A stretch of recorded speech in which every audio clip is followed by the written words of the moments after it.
Episode 600 sampai 601. Kisah Ariel dan Kaori. Aku mengatakan semuanya, termasuk Mustafa tentu saja. Ariel berkata dengan wajar. Mulut Melissa melebar ketakutan, tercengang, dan anggur di tangannya berguling ke tanah tanpa sengaja melepaskannya. Ariel tidak memperhatikan mulut Melissa barusan, hanya berpikir bahwa dia tidak sengaja menjatuhkan ke lantai. Jadi setelah mengambilnya, dia menyeka debu dengan santai dan memasukkannya ke dalam mulutnya. "Apakah kamu terkejut?" Ariel berkata dengan santai. Melissa berdiri dan berkata, "Ini lebih dari sekedar terkejut. Ini luar biasa.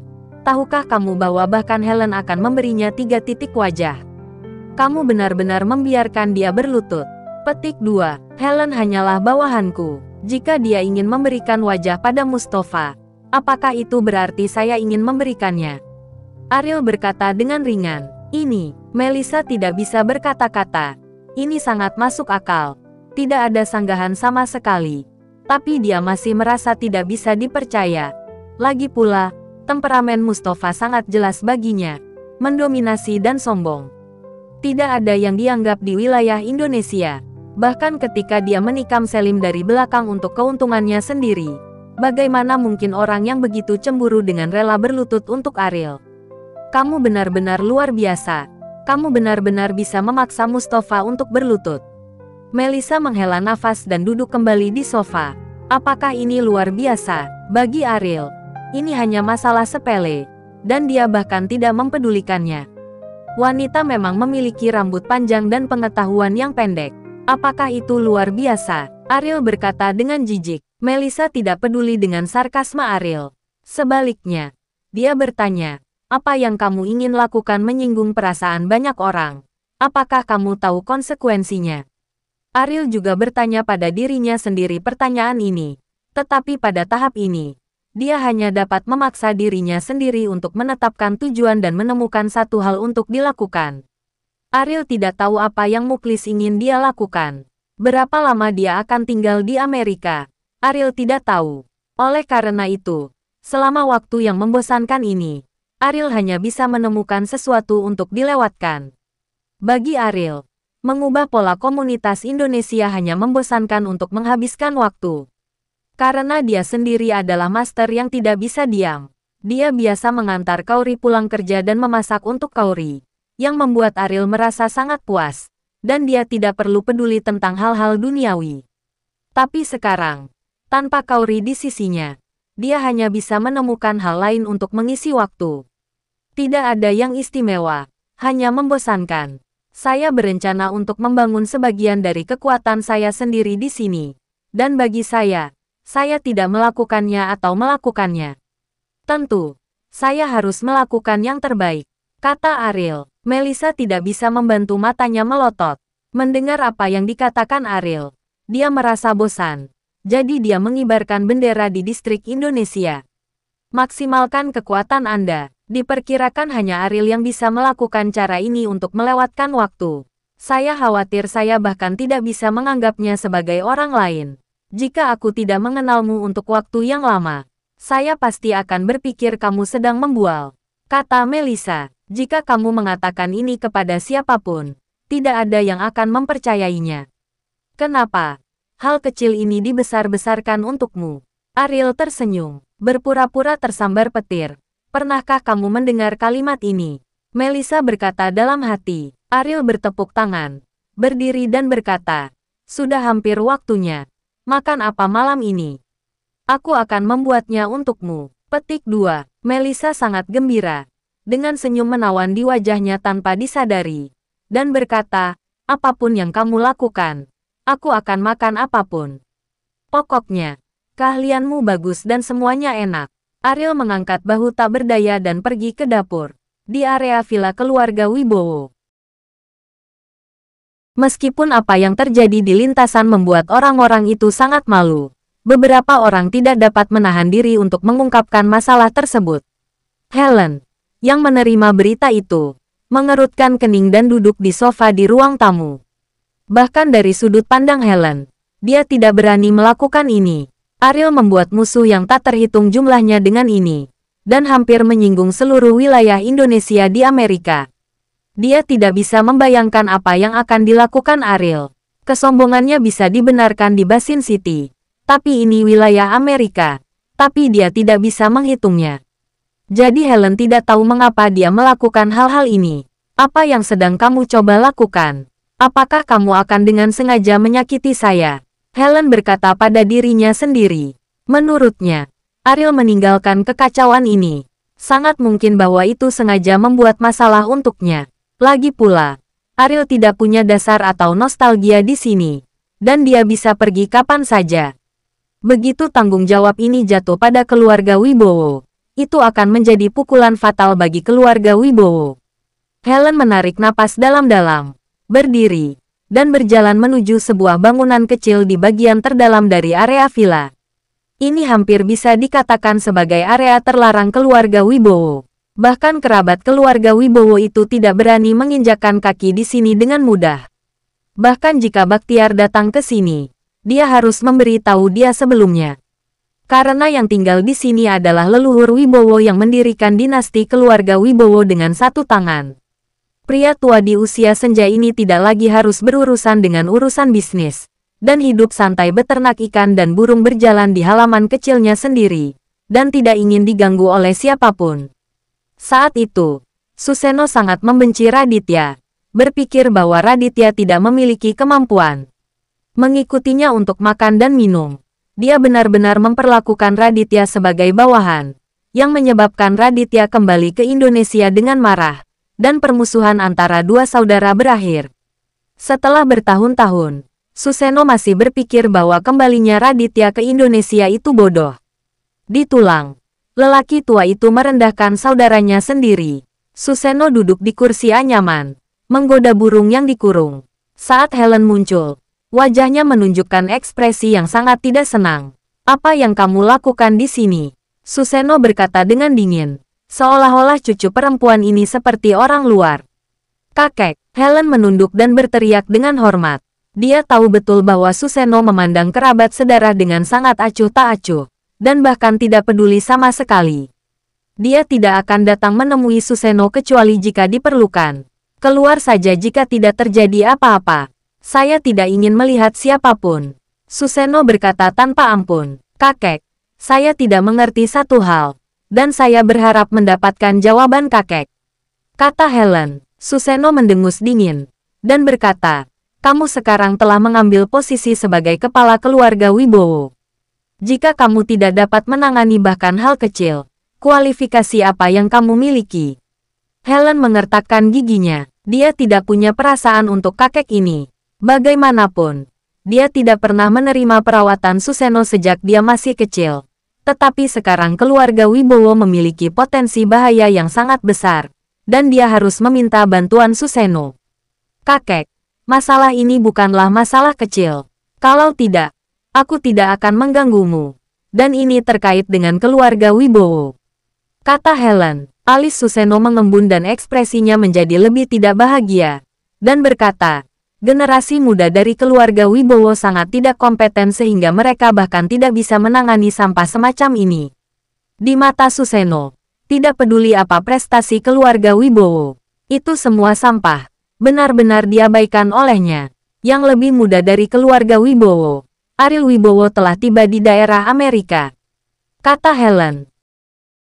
Aku telah meninggalkan jalan untuk para idiot ini. Beraninya mereka datang ke Amerika. Apakah ingin kembali ke rumah Wibowo dengan malu-malu? Suseno tertawa dengan jijik. Nama orang ini adalah Ariel. Dia melakukan satu hal hari ini dan meminta keturunan dari semua keluarga di distrik Indonesia untuk berlutut untuknya. Sekarang, dia telah membangun banyak musuh. Helen melanjutkan, sampah seperti ini benar-benar mencari mati. Bahkan keluarga Wibowo saya tidak berani melakukannya. Dia sebenarnya memiliki keberanian yang sangat besar. Karena dia sedang mencari mati. Biarkan dia pergi. Kata Suseno. Kakek, kurasa masalah ini tidak akan sesederhana itu. Dia sengaja menyinggung orang-orang ini tanpa alasan. Menurut saya, dia sengaja ingin meninggalkan kekacauan untuk kita bersihkan. Dan meletakkan semua tanggung jawab pada kita. Kata Helen. Setelah Suseno mendengar ini, ekspresinya akhirnya menjadi serius. Dia juga tahu betapa serius konsekuensinya jika tanggung jawab ini jatuh ke tangan keluarga Wibowo di Amerika. Keluarga Wibowo memantapkan pijakan di daerah Amerika bahkan menjadi keluarga pertama. Namun ini tidak berarti bahwa keluarga Wibowo bisa bersaing dengan semua keluarga bangsawan di daerah Amerika. Junior yang tidak kompeten seperti ini hanya akan menggunakan cara yang tidak tahu malu ini. Raditya, kamu benar-benar memiliki bakat yang mendidik. Suseno berkata dengan jijik. Kakek, apa yang akan kita lakukan? Helen bertanya. Inilah tujuannya datang ke Suseno. Episode 601. Dua bersaudara Suseno dan Raditya telah berkembang menjadi kebencian sejak tahun-tahun awal mereka bersaing satu sama lain. Dan bagi Suseno, kebencian ini tertanam jauh di dalam tulangnya. Dia tidak akan pernah mengizinkan keluarga Wibowo berada di daerah Indonesia. Situs ini sedang kacau. Junior bodoh semacam ini ingin keluarganya disalahkan. Bagaimana Raditya membiarkan ini terjadi? Apakah ayahmu sudah kembali? Suseno berkata dengan marah. Bagi Helen, Bakhtiar jatuh ke tangan Ariel. Tetapi dia tidak tahu bahwa Bakhtiar meninggal. Dan setelah dia kembali ke Amerika, dia juga menyatakan kepada anggota keluarga bahwa ayahnya tertunda karena hal lain. Tidak dapat kembali ke Amerika tepat waktu. Akan memberinya posisi patriark. Kakek, ayah tidak ada kabar baru-baru ini. Kata Helen, sepertinya hanya aku yang keluar secara langsung. Kata Suseno. Helen mengangkat kepalanya dan menatap Suseno dengan ekspresi kaget. Dia datang ke Suseno. Doa terbesarnya adalah agar Suseno dapat membantunya menemukan jalan. Tetapi dia tidak menyangka bahwa Suseno akan keluar secara langsung. Hasil ini tidak terduga oleh Helen dan dia tidak ingin melihatnya. Bagaimanapun, keluarga Wibowo sekarang berada di bawah kendalinya. Jika Raditya keluar dari gunung, maka semua hak di tangannya akan dirampas. Dan mungkin juga Ariel akan melompati tembok karena metode Raditya. Begitu dia dikembalikan ke Bakhtiar, Helen tidak akan punya tempat. Kakek, apakah kamu ingin keluar secara langsung? Helen bertanya dengan heran. Suseno telah hidup dalam pengasingan selama bertahun-tahun dan telah lama mengabaikan hal-hal duniawi yang sepele. Karena tidak ada yang sesuai dengan minatnya. Tetapi Suseno akan memperhatikan Raditya apapun yang terjadi. Dia ingin memberitahu adik laki-laki ini bahwa tidak peduli apa situasinya. Hanya dia yang berhasil. Sampah adalah sampah. Tidak peduli apapun jenis gerakannya. Ini hanyalah perjuangan dengan sampah. Apakah aku masih mengandalkanmu? Suseno memandang Helen dengan jijik. Helen menghela nafas dalam hati. Jika dia sudah mengetahui ini sejak lama, dia seharusnya tidak memberitahu Suseno tentang ini. Tetapi sudah terlambat untuk menyesalinya sekarang. Suseno membuat keputusan. Dan tidak ada yang bisa berubah pikiran. Kakek, apakah Anda perlu memberitahu orang lain? Helen mengundurkan diri. Tidak. Orang tua itu keluar dari pintu ini karena takut menakuti seseorang di daerah Indonesia. Suseno memiliki ekspresi. Bahkan jika dia sudah membungkuk. Saat ini, dia juga menunjukkan aura yang kuat. Ini adalah sikap pria yang benar-benar kuat.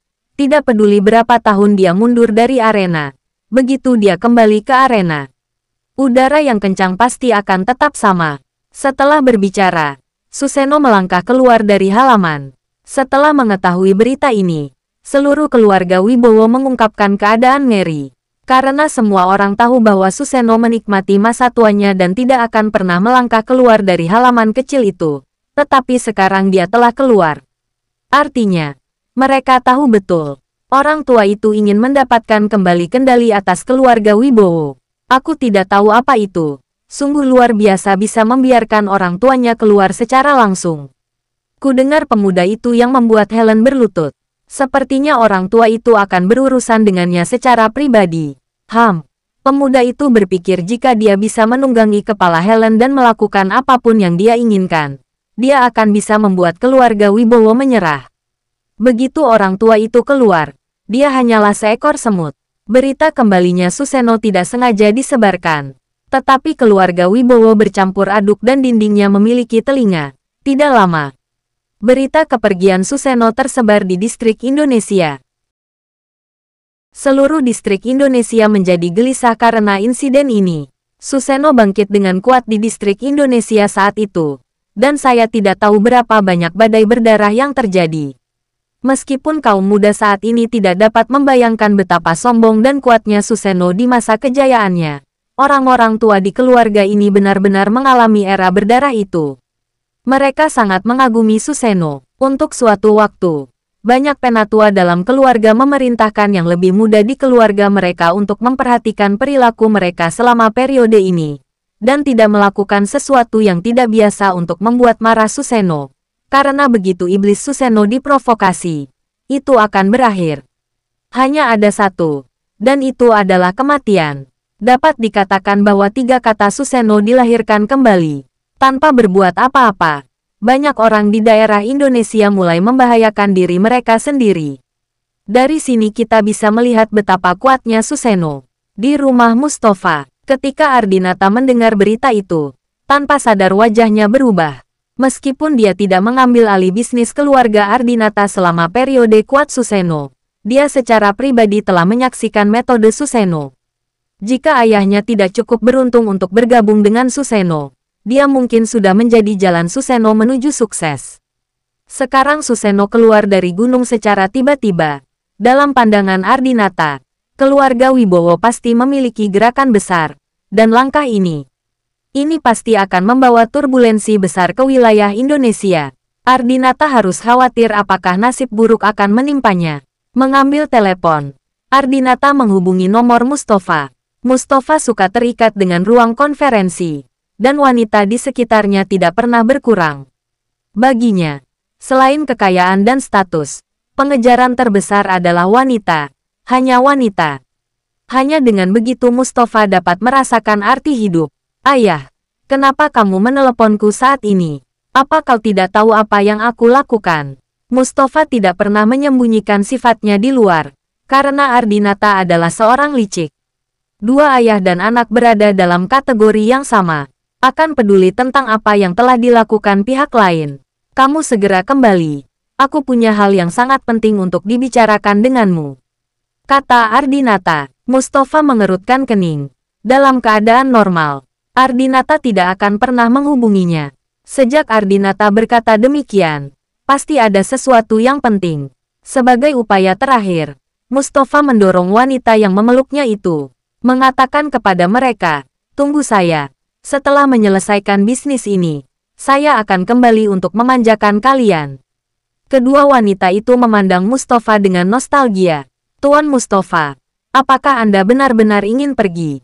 Kami sudah menemukan cara untuk melayani Anda." Mustafa tersenyum tipis, berkata, "Kalian berdua, ketika aku kembali, biarkan kamu berlutut dan memohon belas kasihan." Meninggalkan clubhouse, Mustafa melaju kencang. Baginya, lalu lintas di kawasan Amerika bagian Cina itu ilegal.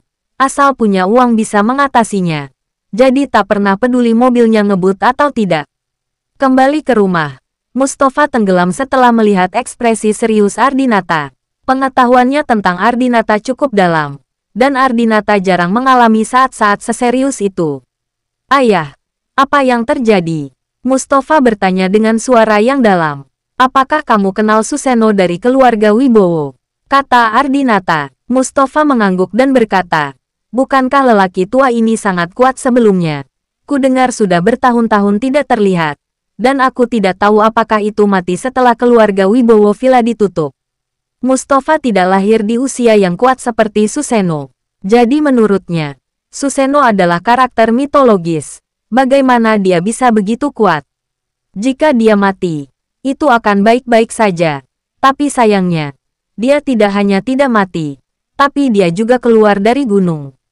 Kata Ardinata sedih. Ayah tidak ingin aku kembali hanya karena ini." Mustafa berkata dengan ekspresi tidak bisa diartikan. Apakah perlu memperhatikan begitu banyak lelaki tua yang keluar dari gunung? Ia bahkan menunda permainannya dengan wanita jadi hal-hal penting. Biasanya, apapun yang dilakukan Mustafa, Ardinata selalu membuka satu mata. Tetapi hari ini, dia tidak akan memaafkan Mustafa lagi. Kali ini wilayah Indonesia sedang bergolak. Begitu keluarga kita terpengaruh, mereka tidak akan kaya dan kaya, tidak akan hidup kembali. Nak, jangan meremehkan masalah ini. kalau tidak akan terlambat untuk menyesalinya. Ardinata mengertakkan gigi. Mustafa tampak acuh tak acuh, dan mengangguk berulang kali, berkata, "Ya, ayah, aku mendengarkanmu. Tetapi bahkan jika kakek tua ini benar-benar kuat, bukankah aku masih punya paman? Selama paman kembali, dia akan membayar." Ardinata juga mempertimbangkan faktor ini, tetapi kapan dia akan tiba di Amerika masih belum diketahui. Jika sesuatu terjadi pada keluarga sebelum itu, bahkan jika dia kembali, dia tidak akan bisa pulih. Yang ingin kuberitahukan padamu adalah, sebelum pamanmu kembali, jangan memprovokasi keluarga Wibowo lagi. Selama waktu ini, yang terbaik adalah tetap rendah hati untuk saya. Ardinata mengingatkan, bersambung.